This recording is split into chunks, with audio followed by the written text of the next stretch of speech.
Good morning, students and my dear friends. Today is 20th of September 2022, Tuesday.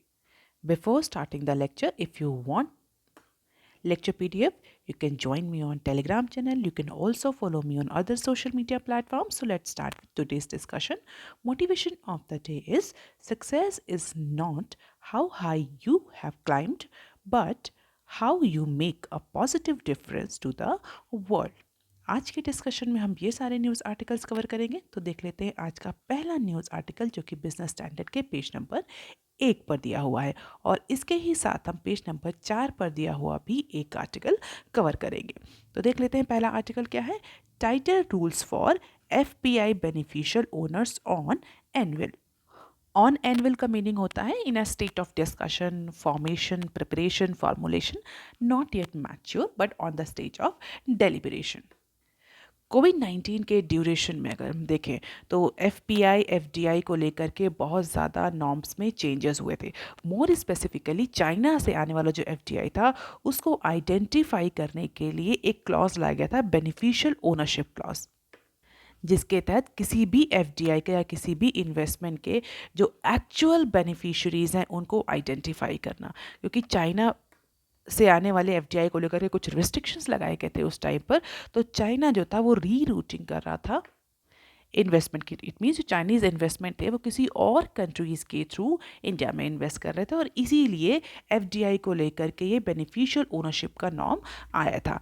तब से लेकर के Security and Exchange Board of India, SEBI, और जो regulators हैं, गवर्नमेंट है, that is actually trying to bring more stricter framework for identifying the beneficial owners, BOs भी बोलते हैं इनको हम शॉर्ट में, फॉर फॉरेन पोर्टफोलियो इन्वेस्टमेंट। तो पहले तो ये एफडीआई के लिए था, अब एफपीआई के लिए भी बेनिफिशियल ओनरशिप को आइडेंटिफाई करने के लिए स्ट्रिक्टर नॉर्म लाने की कोशिश करी जा रही है। और security and Exchange Board of India फिलहाल के लिए ओनरशिप, बेनिफिशियल ओनरशिप फ्रेमवर्क को लेकर के डिस्कशन स्टेट में। तो वायबिलिटी टेस्ट करी जा रही है, डिफरेंट रूल्स रेगुलेशंस की, उनका इम्पैक्ट चेक किया जा रहा है कि अगर जो बेनिफिशियल ओनरशिप से रिलेटेड स्ट्रिक्टर नॉर्म आएंगे तो उसका इंडिया में आने वाले जो एफपीआई है, जो एफपीआई इनफ्लो है, उस पर क्या इम्पैक्ट पड़ेगा। क्योंकि अगर एफपीआई की बात करें तो रिसेंट टाइम में हमने देखा था कि because of the less FPI inflow in India, because of the more outflow of investment, overseas investment from India, जो इंडियन रुपी था वो डेप्रिशिएट कर रहा था। तो फॉरेन पोर्टफोलियो इन्वेस्टमेंट को लेकर के अगर बेनिफिशियल ओनरशिप का नॉर्म लाया जाता है, स्ट्रिक्टर नॉर्म्स लाए जाते हैं, तो उसका इम्पैक्ट क्या पड़ेगा हमारे एफपीआई इन्वेस्टमेंट पर। तो इन सारे जो एस्पेक्ट्स हैं उनको स्टडी कर रही है फिलहाल के लिए security and Exchange Board of India. इसके अलावा इस बात का भी कोशिश करी जा रही है, इस बात पर भी डिस्कशन किया जा रहा है कि अगर थ्रेशोल्ड जो है वो लोअर कर दिया जाए for beneficial owners for providing the additional information, तो उसका इम्पैक्ट क्या पड़ेगा इंडियन फाइनेंशियल सिस्टम पे। तो यहाँ पर दो की टर्म्स यूज हुए, एक तो एफपीआई और एक एफडीआई। तो आप मुझे कमेंट सेक्शन में लिख करके बता सकते थे बेसिकली एफपीआई और एफडीआई में डिफरेंस क्या होता है। जनरली अगर मैं एफपीआई आपको बताऊँ तो FPI are the pooled vehicles that put money in the domestic securities. It means overseas investors होते हैं वो इंडिया में या किसी अदर कंट्री में इन्वेस्ट करते हैं in a pool fund, just like mutual fund. तो मोस्ट ऑफ द जो ऐसा ओवरसीज इन्वेस्टमेंट होता है वो इमर्जिंग इकोनॉमीज़ में आता है, इंडिया जैसी जो इमर्जिंग इकोनॉमीज़ हैं। क्यों? क्योंकि इनमें रेट ऑफ रिटर्न जो होता है वो बहुत ज़्यादा होता है। तो मोस्ट ऑफ द केसेस में जो डेवलप्ड इकोनॉमीज़ होती हैं, जस्ट लाइक यूएसए, वहाँ के जो इन्वेस्टर्स होते हैं वो ज़्यादा रिस्क लेते हैं और इमर्जिंग मार्केट में इन्वेस्ट करते हैं इन lieu of better return.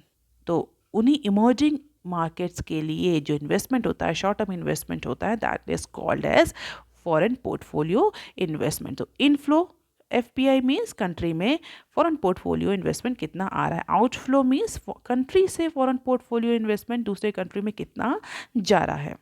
And as per the current framework, अगर करंट रेगुलेशन की बात करें तो जो बीओज होते हैं for all the entities that are making significant contribution to any fund needed to be disclose. तो जितने भी बेनिफिशियल ओनर हैं, जो भी एफपीआईज हैं, उनको अपनी पूरी कंप्लीट इन्फॉर्मेशन डिस्क्लोज करनी पड़ती है अगर उनका कॉन्ट्रीब्यूशन किसी भी फंड में, किसी भी कंपनी में सिग्निफिकेंट है। अब ये वर्ड जो है सिग्निफिकेंट कंट्रीब्यूशन, इसको कैसे डिस्क्राइब किया, कैसे हम माने कि कितने परसेंटेज जो है वो इन्वेस्टमेंट सिग्निफिकेंट है, कितने नहीं है। तो if investor in a in a fund is a company.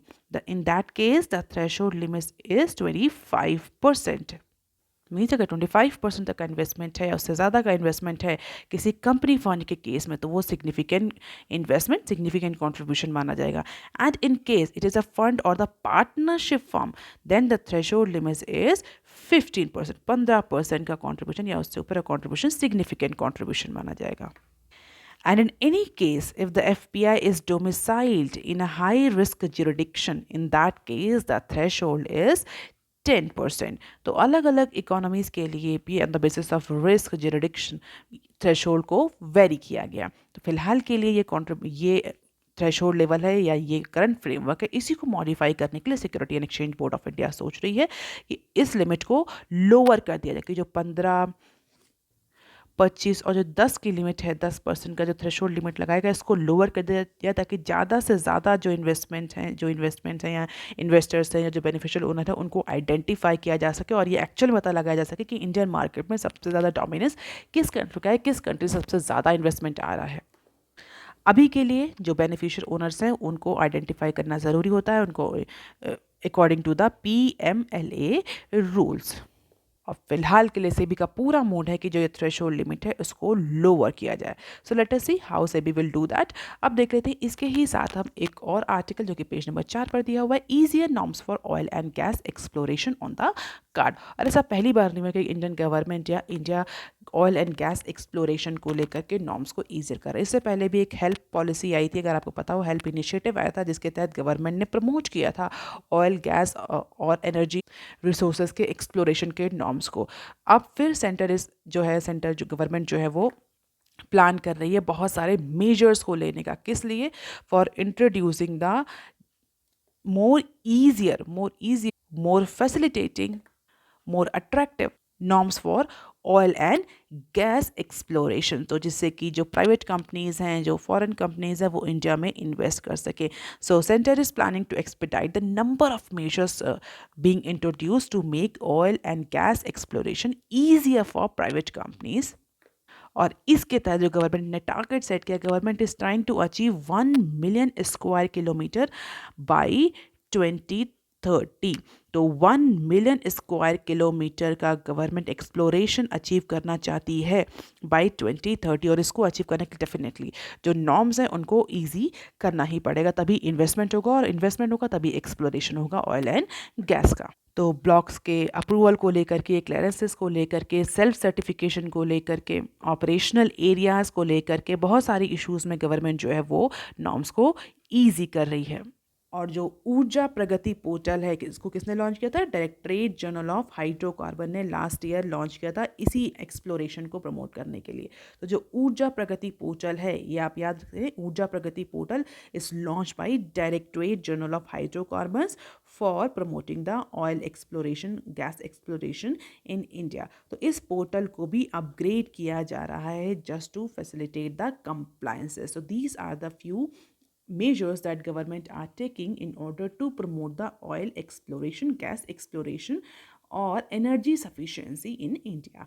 अब देख लेते हैं article number 3 that is given on page number 4 of Business Standard. Government looking to settle trade with Cuba in rupee. जैसा कि हमने कई बार डिस्कस किया है कि इंडियन गवर्नमेंट जो है वो इंडियन रुपी को इंटरनेशनलाइज करना चाह रही है, और इसके लिए बहुत सारे मेजर्स भी लिए जा रहे हैं. इसकी शुरुआत कब हुई? इसकी शुरुआत रशिया से जो हमारा ट्रेड हुआ, रशिया यूक्रेन क्राइसिस के ड्यूरेशन में, उससे इस पर्टिकुलर इनिशिएटिव की शुरुआत हुई. अब रशिया के बाद गवर्नमेंट ने बांग्लादेश, क्यूबा और अदर कंट्रीज़ में भी रुपी ट्रेड सेटलमेंट को प्रमोट करने के लिए मेजर्स लेने शुरू कर दिए. So now centre is pushing for bilateral trade with Cuba and its settlement as rupee as a part of a strategy to internationalize the domestic currency as I discussed. और इसके लिए क्यूबा से एक delegation भी आया है जो कि सेंट्रल बैंक यानी RBI के जो ऑफिशियल्स हैं, इंडियन गवर्नमेंट के जो ऑफिशियल्स हैं, उनसे डिस्कशन करने के लिए, उनसे डेलिब्रेशन करने के लिए on this issue of bilateral trade settlement. And since Cuban nation has opened up its economy, now they are looking for more attractive investment, especially from India and other emerging economies, जिसके लिए कई बार India से negotiation या कई सारे initiatives भी लिए जा चुके हैं, और जिसमें जो बाइलेटरल ट्रेड अरेंजमेंट है जहाँ पर डोमेस्टिक करेंसी में पेमेंट होगा, इसको भी प्रमोट करने की कोशिश करी जा रही है। और क्यूबन बैंक्स हैं, जो क्यूबा में जो बैंक्स हैं वहाँ के, they are also very interested in opening the special rupee vostro account, जिसको हम शॉर्ट फॉर्म में SRVAs भी बोलते हैं। तो ये एडवांस स्टेज में नेगोशिएशन चल रहा है। जो क्यूबन बैंक्स हैं, they are ready for opening these types of vostro account जो कि रुपी डोमिनेटेड हैं। और सेंट्रल गवर्नमेंट और रिजर्व बैंक ऑफ इंडिया दोनों ही साथ मिल करके जो लोकल करेंसी है उसके इंटरनेशनलाइजेशन के लिए काम कर रहे हैं। तो ये एक मूव था जो सेंट्रल गवर्नमेंट ने लिया था, जिसमें जो RBI है वो भी सेंट्रल गवर्नमेंट को प्रॉपरली हेल्प कर रहा है। तो ये मीटिंग हुई थी directions of the department of financial services under the ministry of finance. तो बहुत सारे departments, banks, central government officials मिल करके फिलहाल के लिए जो सेटलमेंट है इसको एग्जीक्यूट करने के लिए प्लानिंग कर रहे हैं। And when we talk about the India Cuba trade, कि भाई ये तो सेटलमेंट की बात होगी कि जो पेमेंट ट्रांजेक्शन होते हैं, एक्चुअली इंडिया क्यूबा के बीच में क्या ट्रेड रिलेशन है। तो फाइनेंशियल ईयर 22 तक अप्रॉक्सीमेटली $26.57 मिलियन का एक्सपोर्ट हुआ है इंडिया से क्यूबा में, और अप्रॉक्सीमेटली $1 मिलियन का इम्पोर्ट है। तो definitely we are in trade surplus situation, positive trade surplus है हमारा, और इसीलिए इंडियन गवर्नमेंट बहुत ज़्यादा कीन है कि इस पर्टिकुलर कंट्री के साथ रुपया डोमेस्टिक जो करेंसी है उसमें ट्रेड सेटलमेंट किया जाए। अगर की एक्सपोर्ट आइटम्स की बात करें तो textile, pharma, metal, organic product, medical equipments. Imports क्या करते हैं? फार्मा और tobacco. And this is the news about other countries. तो India Saudi discuss trade in rupee riyal, जैसा कि हमने डिस्कस किया कि रशिया के साथ, बांग्लादेश के साथ, क्यूबा के साथ और अब सऊदी अरेबिया के साथ भी इंडिया जो है वो बायलैटरल ट्रेड अरेंजमेंट के लिए नेगोशिएशन कर रहा है। Same happening with Bangladesh. अब देख लेते हैं article number 4 that is given on page number 6 of Business Standard. Strong dollar versus foreign inflow, rupee in fine balance ahead of Fed meet. Upcoming Thursday को यानी बृहस्पतिवार को फेडरल रिजर्व की monetary policy announcement होना है, बोल सकते हैं मॉनेटरी पॉलिसी मीटिंग होनी है, जिसमें एक क्रूशल मॉनेटरी पॉलिसी का अनाउंसमेंट होना है, क्योंकि यूएसए में जो इन्फ्लेशन है, जो CPI है, वो अपने रिकॉर्ड पॉइंट पर पहुंच गई है। तो एक्सपर्ट ये मान रहे हैं कि इस बार जो मॉनेटरी पॉलिसी अनाउंसमेंट होगा अपकमिंग थर्सडे को, that will be very crucial for US economy as well as the other economy, क्योंकि US is a very important economy in the world. तो अगर इसकी मॉनेटरी पॉलिसी में कोई मेजर चेंज होता है तो उसका इम्पैक्ट हमें सिर्फ USA में ही नहीं, अदर इकोनॉमीज़ में और वर्ल्ड ऑर्डर पर भी देखने को मिलेगा। तो फेडरल रिजर्व की मीटिंग और या अनाउंसमेंट हम कह सकते हैं मॉनेटरी पॉलिसी का, वो थर्सडे को शेड्यूल है। उससे पहले अगर हम देखें तो इंडियन रुपी ने अपने आप को डेलिकेटली पॉइज्ड या बैलेंस करके रखा है, क्योंकि जैसे ही टाइट मॉनेटरी पॉलिसी का अनाउंसमेंट होगा, मॉनेटरी पॉलिसी नॉर्मलाइजेशन होगा, उसका इम्पैक्ट हमें इंडियन रुपी में डेप्रिसिएशन के फॉर्म में देखने को मिलेगा। क्योंकि ऐसा एंटिसिपेट किया जा रहा है कि ये पॉलिसी हाइक पर जाएगा फेडरल रिजर्व, और जैसे ही पॉलिसी हाइक होगा उसका इम्पैक्ट हमें इंडियन रुपी के डेप्रिसिएशन के फॉर्म में देखने को मिलेगा। इसी को लेकर के ये बिजनेस स्टैंडर्ड ने ये न्यूज़ कवर करी है कि मोस्ट लाइकली USA जो है वो पॉलिसी हाइक पर जाएगा, और उससे पहले इंडियन रुपी ने अपने आप को प्रॉपरली बैलेंस्ड कर रखा है। Though some fundamental factors offer support to domestic currency, but still Indian rupee is on better position. Although dollar में स्ट्रेंथनिंग देखी जा रही है, बट फिर भी इंडियन रुपी जो है वो इन सारे फंडामेंटल फैक्टर्स के अलावा भी या बावजूद भी अपने ठीक ठाक पॉइंट पर बना हुआ है। अगर US सेंट्रल बैंक की बात करें तो ऐसा एंटिसिपेट किया जा रहा है कम से कम 75 या 75 BPS का इंक्रीज देखने को मिलेगा। इवन कुछ तो ऐसा भी प्रेडिक्ट कर रहे हैं कि 100 BPS से ऊपर का हो सकता है। सो लेट अस सी, बहुत ज़्यादा टाइम नहीं है। Today is Tuesday, after one day there will be the monetary policy announcement by USA। और इवन अगर हम अभी से देखें तो जो प्रॉस्पेक्ट है कि हायर इंटरेस्ट रेट होगा USA का, उसने डॉलर इंडेक्स को ऑलरेडी इंक्रीज कर दिया है।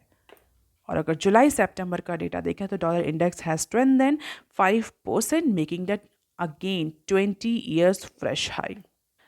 हालांकि ये तो अदर कंट्रीज की जो करेंसीज है उनके कंपैरिजन में डॉलर इंडेक्स जो होता है, जो अदर मेजर करेंसीज हैं उनके कंपैरिजन में डॉलर इंडेक्स चेक किया था। लेकिन अगर इंडियन रुपी की बात करें तो इंडियन रुपी केवल और केवल 1% डेप्रिशिएट हुई है डॉलर से during this July and September period better than the 10 emerging market currencies. Other emerging market currencies को देखा जाए तो उनके कंपैरिजन में इंडियन करेंसी ने बेटर परफॉर्म किया है। इंडियन करेंसी में लेस डेप्रिसिएशन देखने को मिल रहा है। इंडियन करेंसी जब बेटर पोजीशन पे है तो जो शॉक आने वाला है अपकमिंग टाइम में उसको एब्जॉर्ब करने के लिए ये न्यूज़ के according Indian currency better position में है in comparison to the other emerging market currency.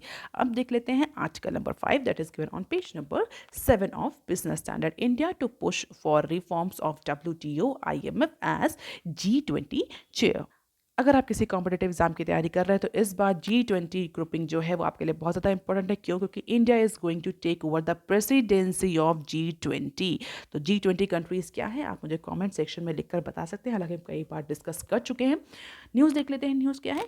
India is all set all ready to take over the presidency of G20 जो कि रोटेट होती रहती है 2-2 साल के लिए, एक साल के लिए। और इस बार जो G20 की बाली समिट होगी उसमें इंडिया प्रेसिडेंसी लेगी। इंडिया के प्रेसिडेंसी टाइम क्या होगा? December 1, 2022 से लेकर के November 30, 2023 तक है। तो एक साल के लिए जो प्रेसिडेंसी है G20 नेशंस की ये रोटेट होती रहती है। और इस बार जैसे ही इंडिया G20 की प्रेसिडेंसी लेगा, इंडिया के जो कई सारे की एजेंडा हैं उसमें सबसे इंपॉर्टेंट एजेंडा होगा रिफॉर्म्स लाना मल्टीलैटरल इंस्टीट्यूशंस में। कौन कौन से मल्टीलैटरल इंस्टीट्यूशन? वर्ल्ड बैंक और IMF। क्योंकि बहुत टाइम से, ऐसा नहीं कि पहली बार ऐसा हो रहा है इंडिया रिफॉर्म के लिए, इवन UN में भी रिफॉर्म के लिए इंडिया बहुत ज़्यादा पिच करता है अपनी वॉइस, लेकिन बहुत ज़्यादा उसके मटेरियल रिजल्ट हमको देखने को नहीं मिलते।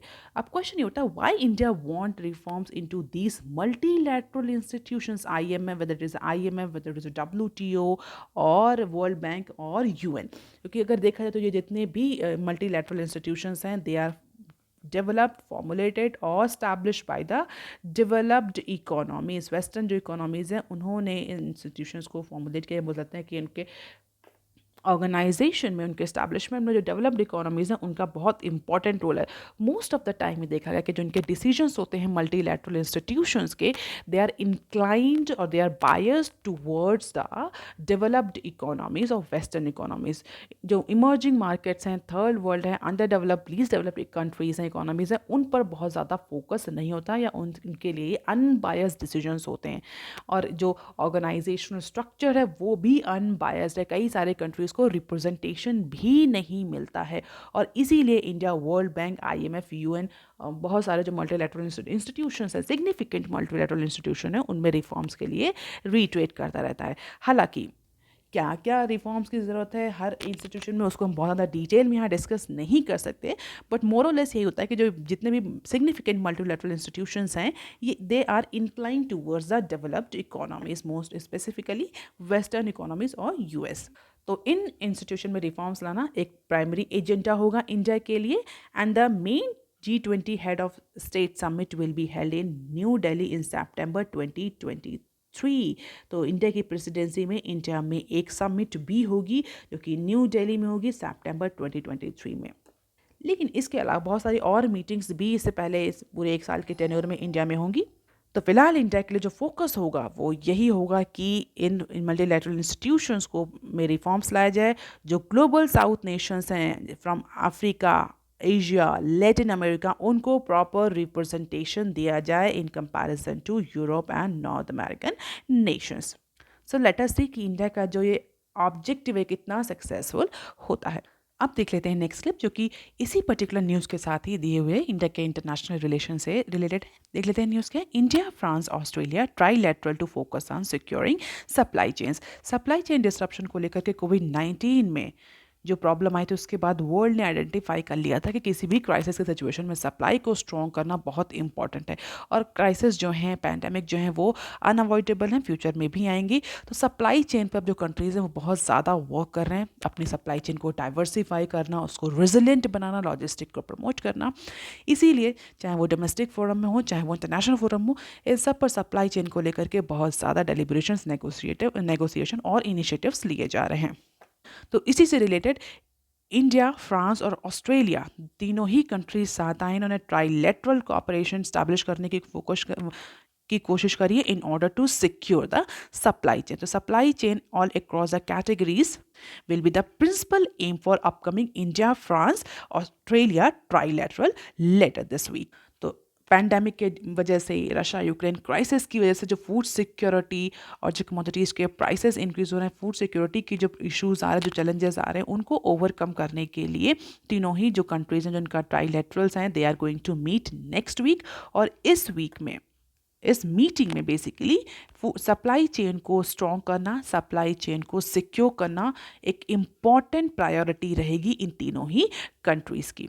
इसके अलावा closer economic integration with the countries in the 10 nation association of South East Asia nation block. इसके अलावा जो 10 कंट्रीज हैं South East Asia nation blocks में, उनके बीच में बेटर इकोनॉमिक कोऑपरेशन लाना, इंटीग्रेशन लाना, ये भी एक प्रायोरिटी रहेगी। जो मिनिस्ट्रियल लेवल ट्राइलेटरल मीटिंग है, जो कि हमारे एक्सटर्नल अफेयर मिनिस्टर अटेंड करेंगे इनटू अपकमिंग वीक, जो कि सितंबर 28 से या सितंबर 28 तक चलेगी, यूएन की विजिट में हमारे एक्सटर्नल। तो जो 10 डेज़ की विजिट है हमारे एक्सटर्नल अफेयर मिनिस्टर की यूएन असेंबली में, उसमें ये पर्टिकुलर 3 कंट्रीज जो हैं वो आपस में मीट करेंगे ऑन डिफरेंट इश्यूज। अब देख लेते हैं next clip. India INC capex rises but large pre Covid growth. तो corporate India's investment in assets such as plant, equipment, land, building, acquisition, basically जो जिनको हम capital expenditure बोलते हैं, ये अप्रॉक्सीमेटली 9.1% तक ग्रो किया है in comparison to the last year. So financial year 22 का ये डेटा है। फाइनेंशियल ईयर 22 में इंडिया की जो कंपनीज, उनका कैपिटल एक्सपेंडिचर, या बोल सकते हैं उनका capital expenditure in case of assets, plant acquisition, building, land acquisition, इन सब पे 9% तक इंक्रीज हुआ है फाइनेंशियल ईयर 22 में, faster than 7.4% in financial year 21, that was a pandemic year. और अगर इस पर्टिकुलर पीरियड को, पैंडेमिक पीरियड के कैपिटल एक्सपेंडिचर को या कैपिटल एक्सपेंडिचर ग्रोथ को हम प्री पैंडेमिक पीरियड से कंपेयर करें, तो पास्ट कपल ऑफ ईयर्स में there is a significant decline और the significant lower growth can be seen in case of Indian INC's capital expenditure in comparison to the pre-pandemic period. It means pre-pandemic period में का जो average रहा है capital expenditure का, वो pre pandemic period में company ज़्यादा capital expenditure कर रही थी आफ्टर पैंडेमिक और in comparison to the pandemic years. और जो भी कैपिटल एक्सपेंडिचर हुआ भी है वो मेजरली टॉप कंपनीज ने किया है। एमएसएमईज जो हैं उनका जो कैपिटल एक्सपेंडिचर रहा है वो डिक्लाइन किया है पैंडेमिक और पोस्ट पैंडेमिक के ड्यूरेशन में। तो डेफिनेटली पैंडेमिक के ड्यूरेशन में और पोस्ट पैंडेमिक के ड्यूरेशन में बहुत ज़्यादा अनसर्टनिटी बनी है, क्योंकि अगर हम पोस्ट पैंडेमिक के ड्यूरेशन को कंसीडर करें तो इस ड्यूरेशन में रशिया यूक्रेन क्राइसिस हुई है, जिस तरह से चाइना की इकॉनमी फॉल कर रही है उसको देख के बहुत ज़्यादा अनसर्टनिटी बनी हुई है। और उस अनसर्टनिटी की वजह से जो कंपनीज हैं वो ह्यूज इन्वेस्टमेंट, बड़े बड़े investment, strategic investment, capital expenditure नहीं कर रहे हैं, जिसकी वजह से इन्वेस्टमेंट नहीं हो रहा, तो एम्प्लॉयमेंट जनरेशन भी उससे इम्पैक्ट करेगा और इकोनॉमिक ग्रोथ है वो भी इम्पैक्ट करेगी। तो as per the recently publish data, during the pandemic period, it means during financial year 21, financial year 22, the capital expenditure has been the lower in comparison to the pre-pandemic year. अब देख लेते हैं next clip. Ethanol purchase price में increase by up to ₹2 next year. The central government may raise the purchase price of ethanol across the all categories up to 2 liter for financial year 23 season December to November. अगर ethanol की बात करें तो India ने ethanol blending को लेकर के एक टारगेट सेट किया है कि इतने परसेंटेज तक जो है वो एथेनॉल ब्लेंडिंग होगी इंडिया में मिलने वाले पेट्रोल और डीजल में। तो एनर्जी की थोड़ी डिपेंडेंसी, जिस तरह से क्रूड ऑयल को लेकर के इंडिया की डिपेंडेंसी है अदर कंट्रीज़ में, उसको थोड़ा सा डिक्लाइन करने के लिए, रिड्यूस करने के लिए इंडिया ने एथेनॉल ब्लेंडिंग का भी एक मेजर लिया है, जिसमें अप्रॉक्सीमेटली फ्यू परसेंटेज तक एथेनॉल ब्लेंडिंग करी जाएगी क्रूड ऑयल में, जिससे कि जो डिमांड है वो थोड़ा सा, जो हम बाहर से परचेज कर रहे हैं उसमें थोड़ा सा रिडक्शन देखने को मिले। और उसी को लेकर के ऐसा कहा जा रहा है कि सेंटर में rise the purchase price of ethanol all across the categories by 2%। तो सेंट्रल गवर्नमेंट जो एथेनॉल प्रोक्योर कर रही है आगे आने वाले फाइनेंशियल ईयर में, उसमें ₹2 पर का इंक्रीज करेगी, पर लीटर का इंक्रीज करेगी। तो आप मुझे ये बता सकते हैं कॉमेंट सेक्शन में, why central government is purchasing ethanol, और किससे एथेनॉल परचेज कर रही है। इसके अलावा एथेनॉल जो है वो कैसे बनता है, why government is promoting more ethanol purchasing. हालांकि अगर हम ओएमसीज की बात करें तो जो ऑयल मार्केटिंग कंपनीज हैं, जो एथेनॉल मैन्युफैक्चरिंग जो कंपनीज हैं, इनके बीच का रिलेशन भी इम्पैक्ट रहा, जो मैन्युफैक्चर कर रही है एथेनॉल और जो एमसीज जो मार्केट कर रही है, बेसिकली जो crude oil diesel petrol market करती हैं इंडिया में, इनके बीच की रिलेशन भी मॉडिफाई हो रही है because of the steeper increase in price. जो एथेनॉल के प्राइस जो है कुछ टाइम में इंक्रीज हुए हैं, उस प्राइस की वजह से जो manufacturing industries and they are actually bullish in nature और they are facing bullish trend, क्योंकि जो ओएमसी जो एथेनॉल परचेज करती हैं मैन्युफैक्चरिंग इंडस्ट्री से, उन्होंने फिलहाल के लिए एथेनॉल परचेसिंग के जो प्रोग्राम्स है उसको नेक्स्ट ईयर के लिए पोस्टपोन कर दिया है। और गवर्नमेंट ने भी इंडिकेट किया है कि फाइनेंशियल ईयर 23 या सीजन जो आता है दिसंबर से नवंबर तक का जो सीजन होता है, इस सीजन में गवर्नमेंट नेक्स्ट सीजन में गवर्नमेंट ₹2 का इंक्रीज करेगी एथेनॉल परचेसिंग को लेकर के। And this is ethanol procurement price for the season starting from December 1। हम देख सकते हैं गवर्नमेंट ने कितना कितना एथेनॉल परचेज किया, किस किस कैटेगरी का एथेनॉल परचेज किया है। B heavy molasses, C heavy molasses, sugar cane, juicy, syrup and sugar. अब देख लेते हैं next clip. Oil ministry seek review on windfall taxes, ask for exemption. So oil ministry is actually seeking for the review of 2.5 month old windfall profit tax जो कि लगाया गया था OMCs पर, those who were generating the extra और abnormal profit because of the increase in the crude oil prices. तो उसी को लेकर के जो ऑयल मिनिस्ट्री है अब वो चाहती है कि जो विंडफॉल टैक्स 2.5 महीने पहले लगाया गया था उसको रिव्यू किया जाए, क्योंकि अब जो क्रूड ऑयल के प्राइसेस हैं they are being normalize, they are being ease out. तो ऑयल मिनिस्ट्री को लग रहा है कि देयर आर पॉसिबिलिटीज़ कि जो विंडफॉल टैक्स लगाया गया था उसको थोड़ा सा रिड्यूस किया जा सके या उसमें कुछ एग्जेम्पशन दिया जा सके। So let us see ministry of finance कैसे इस पर्टिकुलर प्रपोजल को लेती है। अब देख लेते हैं next. Surplus liquidity dips to ₹3K crore on tax outflow. Surplus liquidity in the banking system, जैसे कि इसको मेजर किया था, absorption of excess fund by Reserve Bank of India fell sharply at the end of last week. तो last week जो excess liquidity थी Indian banking system में वो एब्जॉर्ब हुई। किस लिए एब्जॉर्ब हुई? There must be some reason, और यहाँ बोल सकते हैं वो डिक्लाइन हुई। क्यों डिक्लाइन हुई? Because of the outflow on account of the advance tax payment. करा आपको याद हो तो रेगुलरली अगर आप फॉलो कर रहे हैं तो एडवांस टैक्स पेमेंट में 10% का अप्रॉक्सीमेटली इंक्रीज देखने को मिला था, हमने वो न्यूज़ कवर करी थी।